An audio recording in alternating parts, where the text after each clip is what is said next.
Hi students, welcome in chemistry classes. I am Priyanka Jain और आज मैं लेकर आई हूँ आपके लिए test series of questions for BARC 2024। जैसा कि आपने कहा था एग्जाम आ रहा है, यस, और आप लोगों को क्वेश्चंस नीडेड थे, ठीक है, आप लोग इंपॉर्टेंट टॉपिक्स चाहते थे।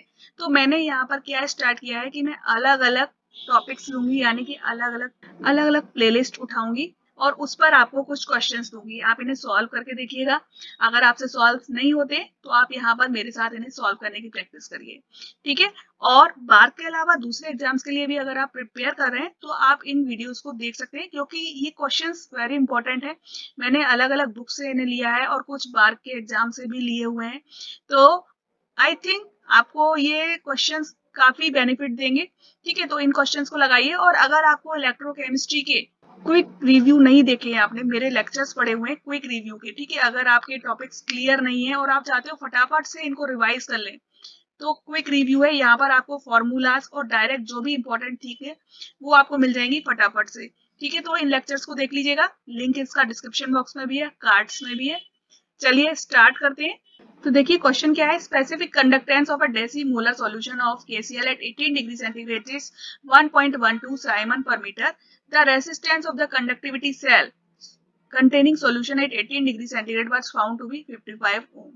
What is the cell constant? तो सबसे पहले हम क्या करेंगे, फिजिकल के क्वेश्चंस करते टाइम सबसे पहले हम वैल्यूज को लिख के रख लेंगे, ठीक है। जैसे कि R आपको दिया हुआ है, आप लिखिए इसको R is 55 ohm, ठीक है। और यूनिट्स हमेशा याद रखिए लिखनी है, ठीक है। अब इसके बाद स्पेसिफिक कंडक्टेंस यानी कप्पा की वैल्यू आपको दी हुई है, that is 1.12 siemens per metre. Okay, अब आप कंडक्टेंस निकाल सकते हैं, that is reciprocal of R। Okay, तो इसकी वैल्यू आती है आपकी 1/55 साइमन। ओके, अब आप सेल कांस्टेंट निकाल सकते हो।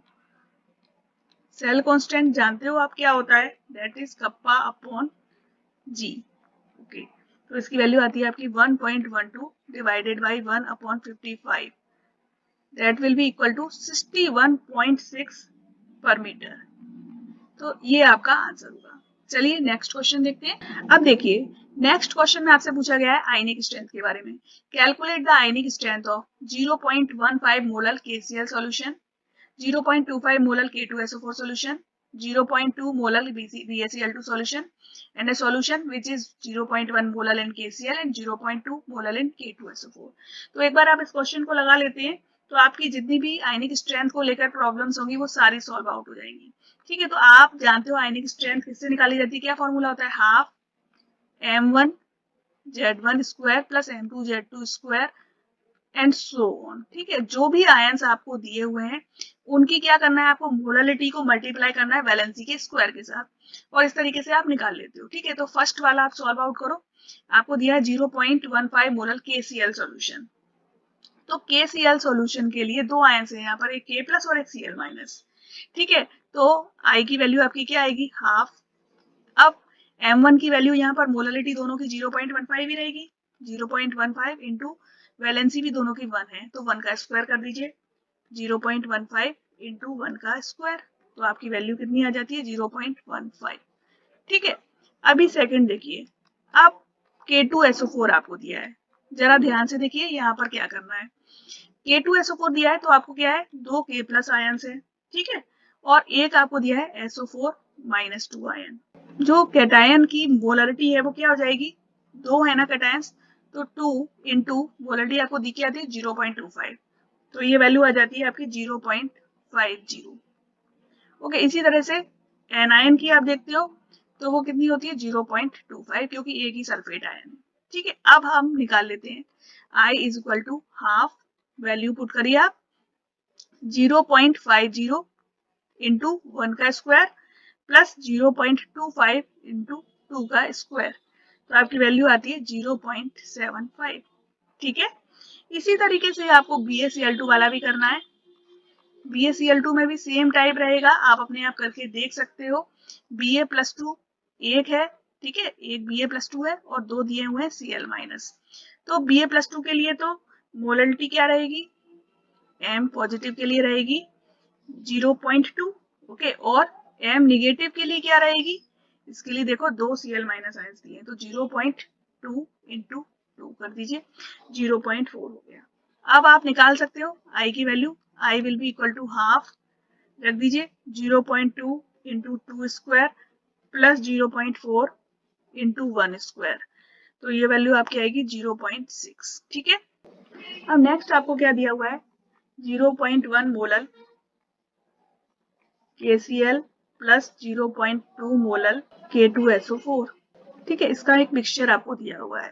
तो इस मिक्सचर में आपको क्या दिख रहा है, एक तो आपको दिए हुए हैं 2 K प्लस आयन यहाँ से भी मिल रहे हैं और यहाँ से भी मिल रहे हैं। ठीक है, तो टोटल K प्लस आयन की मोलरिटी आपको क्या मिलती है, M प्लस की मोलरिटी 0.1 यहाँ से KCl से प्लस 0.2 इंटू 2 ये मिल रही है आपको कहाँ से, K2SO4 से, तो टोटल आपकी हो जाती है 0.5। ठीक है, अब M आपकी Cl माइनस के लिए देखो वो कितनी आती है 0.1 और M जो है आपकी SO4 माइनस के लिए आपकी कितनी आ रही है, दैट इज 0.2। ठीक है, तो अब आपको निकालनी है I की value, that will be half 0.5 into 1 का स्क्वायर प्लस 0.1 इंटू 1 का स्क्वायर प्लस 0.2 इंटू सल्फेट की वैलेंसी आपकी 2, तो आप 2 का स्क्वायर कर दीजिए, तो अब आपकी वैल्यू आप कैलकुलेट करोगे तो आएगी 0.7। This will be your answer. ठीक है, इस तरीके से आपको आयनिक स्ट्रेंथ निकालनी होती है। चलिए नेक्स्ट क्वेश्चन देखते हैं। अब देखिए ये जो नेक्स्ट क्वेश्चन है दिया है बार 2020 से, ये क्वेश्चन क्या है, for a solution of 0.1 concentration resistance and conductivity are 100 ohm and 1.2 Simon per meter.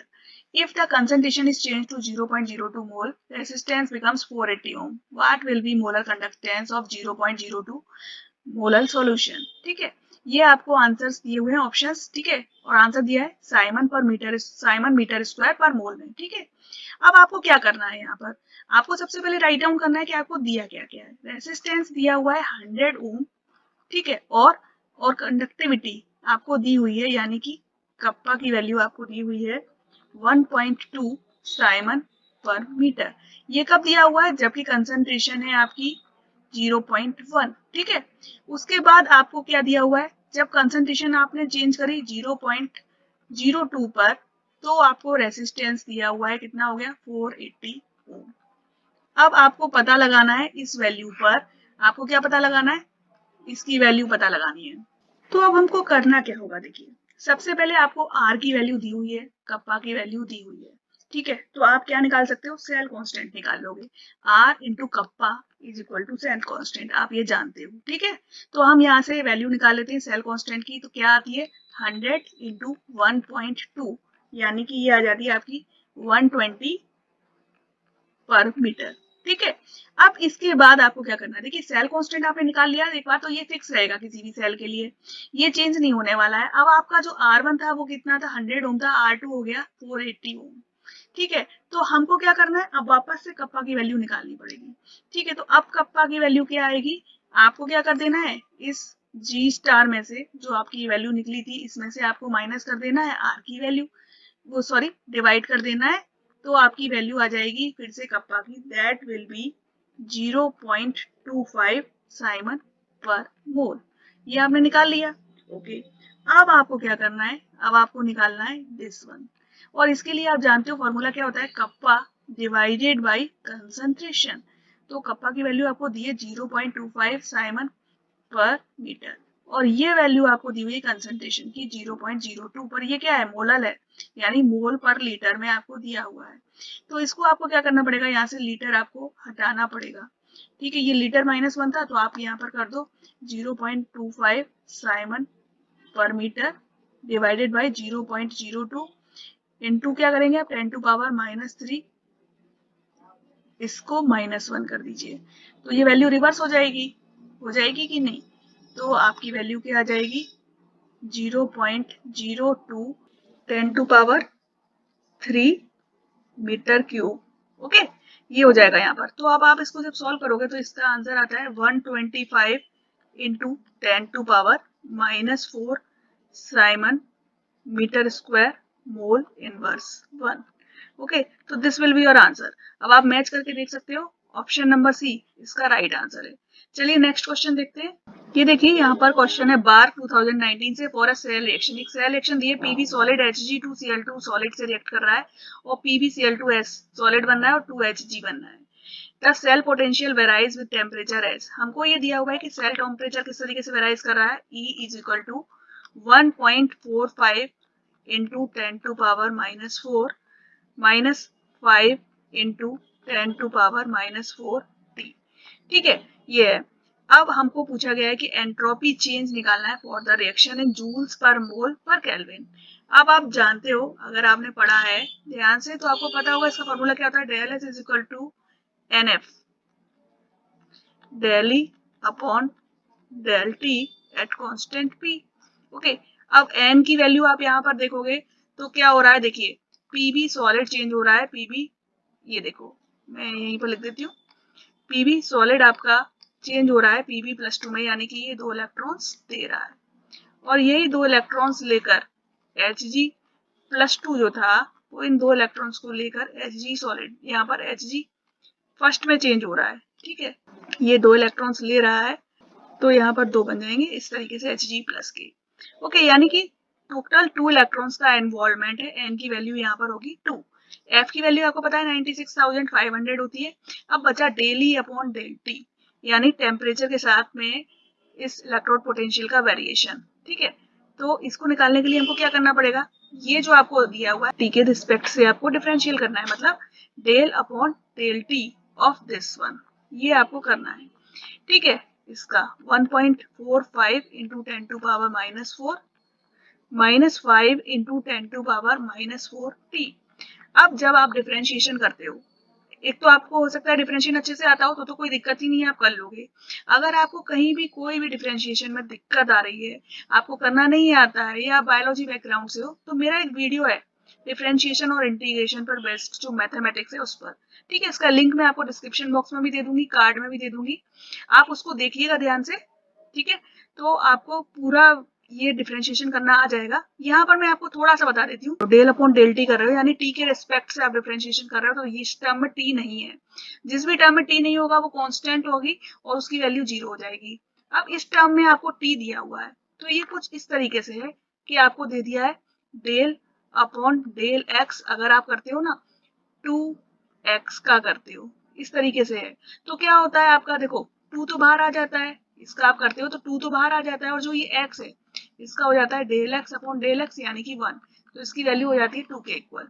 Similarly यहाँ पर भी क्या होगा, ये जो वैल्यू है, ठीक है, इसमें डेल अपॉन डेल टी, इसका तो 0 हो जाएगी वैल्यू, इस वाली टर्म की वैल्यू 0 हो जाएगी, बाकी ये टर्म आपकी बची हुई है -5 इंटू 10 टू पावर -4 टी, तो ये टर्म जो है ये बाहर आ जाएगी। ठीक है, तो आपका हो जाएगा -4 इंटू 10 टू पावर -4 और del T upon del T 1 के बराबर होगा तो ये वैल्यू इसके बराबर आएगी। ठीक है, तो अब हम अपना क्वेश्चन करते हैं। Del S is equal to N की वैल्यू आपने रखी 2 इंटू 96,500। ठीक है, और फिर इसके बाद इंटू कर दिया -5 इंटू 10 टू पावर -4, तो आप ये वैल्यू करोगे तो आपकी वैल्यू कितनी आ जाएगी 96.5 जूल पर मोल पर केल्विन। एक बात याद रखना है, यहाँ पर यूनिट्स जरूर लगा लेना। ठीक है, मैंने यूनिट्स नहीं लगाई, थोड़ा जल्दी में करा रही थी मैं आपको, लेकिन आप लोग यूनिट्स लगाते हुए करिएगा तो पूरे आंसर में आपको यूनिट्स ही मिलेंगी। ठीक है, तो आंसर आपका आएगा ऑप्शन नंबर डी, तो ऑप्शन नंबर डी इसका राइट आंसर है। चलिए नेक्स्ट क्वेश्चन देखते हैं, बहुत ही इजी टाइप का क्वेश्चन है। देखिए 9.65 coulomb of electricity is passed through fused anhydrous MgCl2, the amount of Mg in moles produced will be. 12th standard का क्वेश्चन है, तो इस क्वेश्चन में आपको क्या करना है, देखिए पहली बात आपको ये पता होना चाहिए MgCl2 का यहाँ पर क्या करा जा रहा है, इलेक्ट्रिसिटी पास करी जा रही है, तो Mg क्या हो रहा है यहाँ पर इकट्ठा हो रहा है, यानी कि MgCl2 जो था उसका पहले डिसोसिएशन हुआ ऐसे Mg+2+2Cl-। ठीक है, अब ये Mg+2 जो बने, इन्होंने 2 इलेक्ट्रॉन्स लिए और ये इस तरीके से Mg सॉलिड के रूप में क्या हो गए, डिपॉजिट हो गए। अब हम जानते हैं, अगर आपने ये पढ़ा हुआ है 12th स्टैंडर्ड की भी इलेक्ट्रोकेमिस्ट्री पढ़ी हुई है, तो आप एक बात जानते हो अच्छे से, क्या कि किसी भी कंपाउंड का जब इस तरीके से प्रोडक्शन होता है तो उसके लिए इलेक्ट्रिसिटी पास करनी पड़ती है, और हम क्या कहते हैं कि जब एक 1 फैराडे यानी कि हम कह सकते हैं 96,500 कूलम्स किसके लिए लगती है, एक इक्विवेलेंट के लिए लगती है। ठीक है, और यहाँ पर देख सकते हो 2 इलेक्ट्रॉन्स इन्वॉल्व है तो हम कह सकते हैं 2 इंटू 96,500 कूलम्स इलेक्ट्रिसिटी पास करनी पड़ेगी जब क्या होगा 1 मोल mg का इकट्ठा होगा। ठीक है, अब हमको क्या दिया हुआ है, हमसे पूछा गया है 9.65 कूलम के लिए, तो 9.65 कूलम्स का प्रोड्यूस होंगे जब इसको हम क्या कर दें, इस तरीके से डिवाइड कर दें इंटू 2 मल्टीप्लाइड बाई 9.65 कूलम। तो यहाँ पर आपका क्या आता है आंसर, ये आपका था यहाँ पर कूलम में। ठीक है, ओके, तो आपका आंसर आएगा 5 इंटू 10⁻⁻4। ठीक है, यहाँ पर मोल और लगेगा। ठीक है, तो जो आपका प्रोड्यूस हो रहा है वो क्या है, मोल्स है। ओके, तो आपके 5 इंटू 10⁻⁻4 मोल्स प्रोड्यूस होंगे। ऑप्शन नंबर ए आपका राइट आंसर होगा। ठीक है, इस तरीके से इस क्वेश्चन को करना था। चलिए एक और नेक्स्ट क्वेश्चन देखते हैं। ये देखिए, ये क्वेश्चन है, ए zinc rod is placed in 0.1 m solution of zinc sulfate at 25 degree centigrade assuming that the salt is dissociated to extent of 95% in this dilution। ठीक है, calculate the potential of electrode at this temperature. हमको दिया हुआ है standard electrode potential for zinc +2 to zinc. ठीक है, zinc की rod एक प्लेस कर दी गई है ZnSO4 के सॉल्यूशन में, ये है ZnSO4 का सॉल्यूशन। ठीक है, और हमको क्या दिया हुआ है, salt is dissociated to an extent of 95%। ठीक है, यानी कि कंसंट्रेशन ZnSO4 सॉल्यूशन की या जिंक +2 आयंस की कंसंट्रेशन जो है वो क्या है, 0.1 m है, लेकिन इसका डिसोसिएशन हो रहा है 95%। ठीक है, तो हम क्या करेंगे, इसकी कंसंट्रेशन यानी कि सिर्फ 95% ही हमें मिलने वाली है, तो 0.1 का 95% निकाल लीजिए आप, तो कितना आ जाएगा, ये आपका हो जाएगा 0.095 m। ये हो गई आपकी कंसंट्रेशन जो एक्चुअली में आपको मिल रही है। अब हो क्या रहा है यहाँ पर रिएक्शन, जिंक +2 जो है वो 2 इलेक्ट्रॉन्स लेकर आपका बना रहा है जिंक सॉलिड। ये रिएक्शन हो रही है और इस रिएक्शन के लिए आपको स्टैंडर्ड इलेक्ट्रोड पोटेंशियल दिया हुआ है जिंक +2 टू जिंक, ये कितना है, -0.76 वोल्ट, और आपको निकालना है ई सेल। तो इजी है, नेक्स्ट इक्वेशन का यूज करना है। ई सेल या E electrode will be equal to E naught minus RT upon NF natural log of 1 upon zinc +2। ठीक है, अब इसको हम जरा इजीएस्ट वे में लिख लेते हैं, तो क्या हो जाएगा, ई नॉट, इसको ऊपर ले आओ। ठीक है, जिंक +2 को ऊपर ले आएंगे तो ये साइन पॉजिटिव हो जाएगा, और RT अपॉन NF की जगह हम यहाँ पर लिख देते हैं 0.0591। ठीक है, n की वैल्यू हम रख देते हैं यहाँ पर, 2 इलेक्ट्रॉन्स इन्वॉल्व है, और ये हो जाएगा अब आपका लॉगरिथम तो ऑफ Zn+2। अब आप वैल्यूज पुट कर सकते हो यहाँ पर, यस यू कैन। तो हम वैल्यूज पुट कर देते हैं, ये वैल्यू आपको दी हुई है -0.76 वोल्ट प्लस 0.0591 डिवाइडेड बाई 2। अब लॉगरिथम ऑफ 0.095, ठीक है, यूज करिएगा कैलकुलेटर का और इसको सॉल्व करिएगा, तो आपकी वैल्यू आएगी -0.79 volt. This will be your answer. Okay, तो ये क्वेश्चन था आपका नेक्स्ट इक्वेशन पर। अब देखते हैं नेक्स्ट क्वेश्चन कैसा है। प्लीज पहले खुद से सॉल्व करने की ट्राई करिए और उसके बाद इसमें देखिए कि क्या आप सही से सॉल्व कर पा रहे हो कि नहीं कर पा रहे हो, और अगर आपको ये समझ में आ रहे हैं क्वेश्चंस, लग रहा है कि हाँ आपके लिए यूजफुल है, तो प्लीज अदर स्टूडेंट्स के साथ भी इन्हें शेयर करिए। ठीक है, तो यहाँ पर आपको क्या दिया है, एक quantity of electricity required to reduce 12.3 grams of nitrobenzene to aniline arising 50% current efficiency. ठीक है, हमने नाइट्रोबेंजीन को एनिलीन में कन्वर्ट कर रहे हैं, उसके लिए हमें इलेक्ट्रिसिटी रिक्वायर्ड है। ठीक है, और हमको क्या दिया है, 50% करंट एफिशिएंसी है। तो सबसे पहले हमको एक रिएक्शन देखनी पड़ेगी, नाइट्रोबेंजीन, ये होता है नाइट्रोबेंजीन कन्वर्ट हो रहा है किसमें, एनिलीन में। ठीक है, 12th स्टैंडर्ड की रिएक्शन है, तो आपको पता है इसमें कितना इलेक्ट्रॉन्स इन्वॉल्व होगा और कितना H+, ये जानते हो आप, 8 H इन्वॉल्व होंगे इसमें। ठीक है, +6 इलेक्ट्रॉन्स इन्वॉल्व होंगे, तो आपकी रिएक्शन होगी +2 H2 बनेंगे, यानी कि जो टोटल N की वैल्यू यहाँ पर है वो क्या है, 6 है, 6 इलेक्ट्रॉन्स इन्वॉल्व है। ठीक है, अब आपको पता है 1 मोल नाइट्रोबेंजीन जो है वो 1 मोल अगर नाइट्रोबेंजीन आप लेते हो तो इसके लिए 6 इलेक्ट्रॉन्स रिक्वायर्ड है, 6 मोल्स ऑफ इलेक्ट्रॉन्स।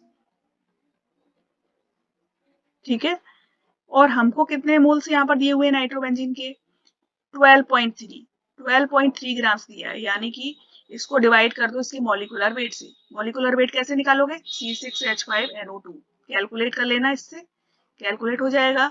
ठीक है, तो ये आएगा 123। तो यानी कि जो आपका मोल निकल कर आ रहा है वो कितना है 0.1 मोल। तो 0.1 मोल नाइट्रोबेंजीन के लिए कितने मोल्स लगेंगे इलेक्ट्रॉन्स के 0.6। ओके, तो चार्ज कितना रिक्वायर्ड है, इतने मोल्स इलेक्ट्रॉन्स चाहिए, तो चार्ज रिक्वायर्ड कितना हो गया, इसको आप फैराडे से मल्टीप्लाई कर दीजिए तो आपका आ जाएगा 0.6 इंटू 96500 कूलम। ठीक है, इतना। लेकिन ये आपका आंसर नहीं होगा, क्यों नहीं होगा, क्योंकि आपको दिया हुआ है करंट की इफिशियंसी है 50%। ठीक है, तो Q की वैल्यू कितनी आएगी, करंट की इफिशियंसी दी है तो 0.6 इंटू 96500 कूलम इंटू आपको इफिशियंसी दी हुई है 100 डिवाइडेड बाई 50। ठीक है, तो आपका हो जाएगा 1.2F, यानी कि वैल्यू कितनी होगी 1.2 को आप 96,500 से मल्टीप्लाई कर दीजिए तो वैल्यू आपकी आ जाएगी 115800 कूलन। ठीक है, तो ये होगा इस क्वेश्चन का आंसर। ओके, तो इस तरीके से ये क्वेश्चंस आपको करने थे। आई होप आपको सारे क्वेश्चन समझ में आए होंगे और इनसे आपको बहुत सारी हेल्प भी मिली होगी। अगर इसी तरीके के और वीडियोस चाहते हैं तो ज्यादा से ज्यादा इस वीडियो को लाइक करिए, चैनल को सब्सक्राइब करिए और शेयर करिए वीडियोस को, और प्लीज कमेंट भी करिएगा। Thank you.